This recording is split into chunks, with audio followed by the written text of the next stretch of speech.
semua, salam sejahtera Malaysia. Saudara-saudara, tuan-tuan dan puan yang amat dihormati. Kita hampir setiap hari mendengar boikot sana, boikot sini, boikot kedai ini, boikot kedai itu. Kita mendengar ada beberapa pemimpin yang lantang bercakap berkaitan dengan isu ini. Saudara-saudara, tuan-tuan dan puan, baru-baru ini saja, sebelum ini kita mendengar berkaitan dengan isu stalking yang tertera kalimat Allah, dan pada akhirnya salah satu kepimpinan UMNO yang menjadi watak utama di dalam isu yang hangat ini yang disebut-sebut ramai orang di seluruh Malaysia hari ini, antara watak utama yang menjadi sebutan orang adalah Dr. Akmal Saleh, Ketua Pemuda UMNO. Bahkan perkara ini telah membawa kepada Dr. Akmal disiasat. Nah, saudara-saudara, kita nak cakap Dr. Akmal salah pun tak boleh. Kita nak cakap Dr. Akmal, apa yang dilakukan hari ini mungkin betul juga, tetapi semua itu bergantung kepada persepsi ataupun pandangan kita secara pribadi. Kalau tanya admin, mungkin saya akan jawab neutral sahaja. Kalau Dr. Akmal rasa apa yang dilakukan itu betul, maka betullah bagi dia. Namun saudara-saudara, sudah pasti ada juga yang mengecam perkara ini. Nah, tuan-tuan dan puan yang amat dihormati semua, berkaitan dengan siasatan terhadap Dr. Akmal, IGP ataupun Ketua Polis Negara juga sudah mengumumkan perkara itu, telah menyentuh perkara itu berkaitan dengan isu stalking itu. Nah, saudara-saudara yang terkini pula, satu lagi berita kali ini pula berkaitan dengan jenama kasut Vans. Saya tak pasti macam mana sebutannya, tetapi VERNS. Satu lagi kejutan daripada Ketua Polis Negara. Menurut IGP, satu artikel daripada Malaysia Kini bertarikh 8 April, isu logo kasut 1.145 pasang kasut dirampas. Polis kerjasama dengan JAKIM, menurut IGP. Ketua Polis Negara Razaruddin Hussain memaklumkan sejumlah 1.145 kasut jenama Vans telah dirampas susulan dakwaan logo mirip kalimat Allah di tapaknya. Razaruddin berkata, rampasan dibuat di 4 negeri yaitu Johor, Pulau Pinang, Kuala Lumpur. Dia juga berkata Jabatan Siasatan Jenayah akan bekerja sama dengan JAKIM dalam siasatan, terutama bagi menentukan sama ada logo tersebut adalah cut atau hanya rekaan grafik kasut tumit tinggi.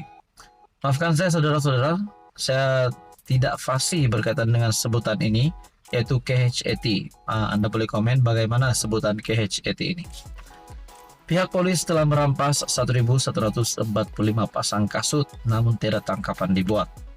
Kita nak pastikan apa kesalahan pada signage logo itu. Katanya pada sidang media, terdahulu dakwaan logo pada tapak kasut keluaran Vans Holdings dan Berhad menyerupai kalimat Allah mula dibangkitkan di media sosial pada 23 Mac lalu. Namun ia menjadi tular selepas satu lagi video membuat dakwaan serupa. Nah, saudara-saudara, dalam pada itu syarikat itu juga menjelaskan image pada tapak kasut keluarannya telah disalah tafsir sehingga mencetuskan kontroversi. Untuk pengetahuan semua, logo ini 100% diilhamkan berdasarkan bayangan garisan tali yang bersambung dengan sebuah kasut tumit tinggi, seperti yang tertera di gambar yang dilampirkan. Pada masa sama, syarikat itu mengakui kekurangan pada logo tersebut sehingga boleh disalah tafsir dan maka memohon maaf dan telah mengambil langkah segera menghentikan penjualan kasut dan logo berkenaan, serta sedia memulangkan kembali uang kepada pelanggan yang telah membeli barangan tersebut. Nah, saudara-saudara yang amat dihormati, apa komen Anda berkaitan dengan isu ini? Ini pasti satu lagi isu yang menggemparkan, dan pengumuman Ketua Polisi Negara itu pasti menggemparkan ramai kepemimpinan politik di Malaysia. Sekian saja, teruskan bersama di dalam channel ini. Halo semua, salam sejahtera Malaysia. Tuan-tuan dan puan-puan yang amat dihormati. Saudara-saudara, terima kasih kerana masih setia bersama di dalam channel ini. Ada satu isu menarik yang saya nak kongsikan kepada semua penonton hari ini.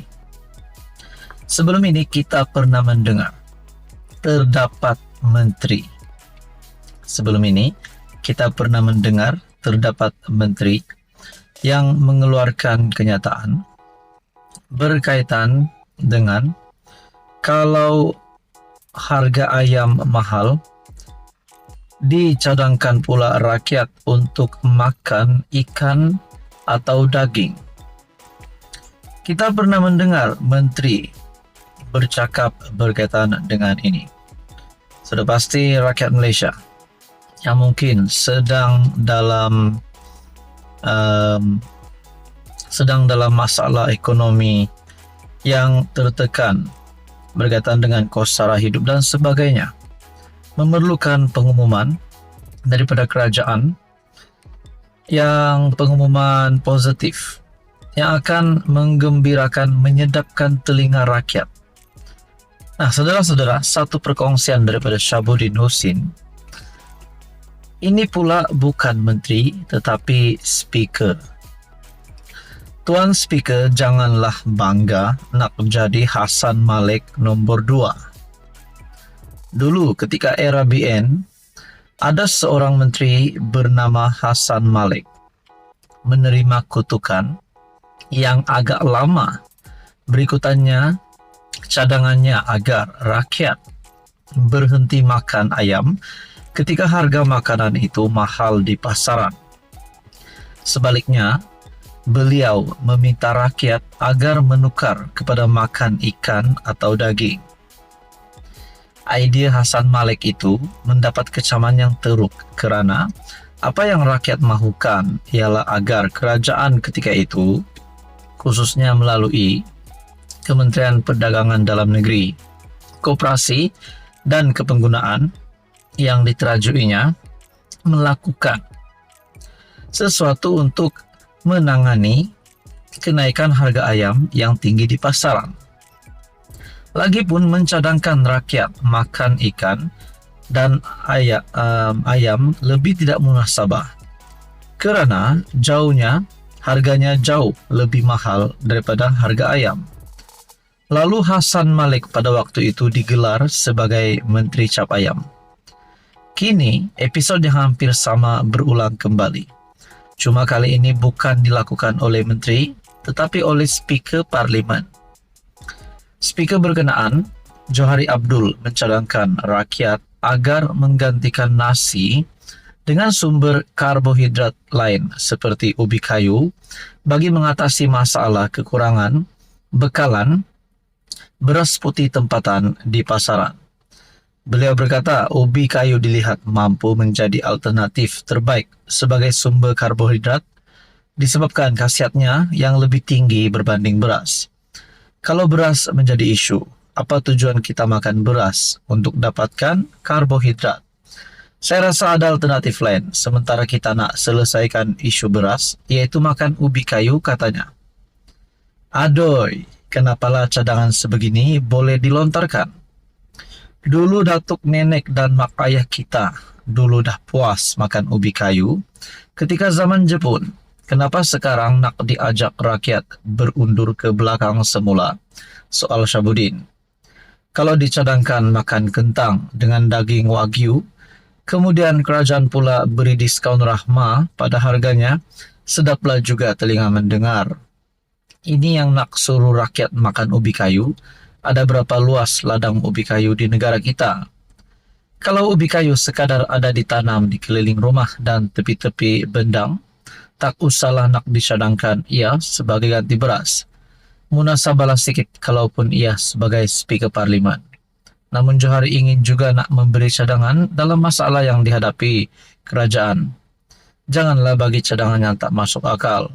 Bahkan dengan melontarkan cadangan begini, meskipun Kononnya daripada pemikiran di luar kotak seorang speaker.